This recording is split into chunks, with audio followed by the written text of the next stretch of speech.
మీరు ఇంకా చెప్తున్నాను, మన యువతకి మనకి ఇప్పుడు రోబోలు అన్ని జాబ్లు తీసుకెళ్ళిపోయి జెన్జీ ఆల్ఫా మా తరం ఎలాగో అయిపోయింది, మేము ఎలాగో సంకనాకిపోయాం, అయిపోయింది మా తరం.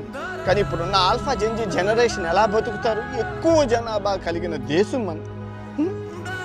దయచేసి యువతకి మీకు చేతులెత్తి నమస్కరిస్తున్నాను, చదువుకోండి రా, బాగా చదువుకుంటే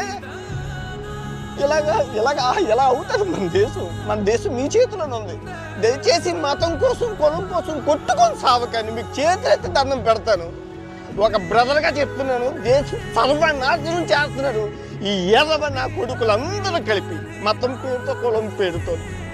ఈ రోబోలన్నీ చూసాక, ఆ రోబో టాక్సీ జాబులు పోయాయి, రోబో రెస్టారెంట్లు పోయాయి, రేపు ఆకాశంలో హెలికాప్టర్లు కూడా వెళ్తాయి. ఈ దేశం 100 సంవత్సరాల ముందు ఉన్నారు, మీరు ఎక్కడ ఉన్నారు?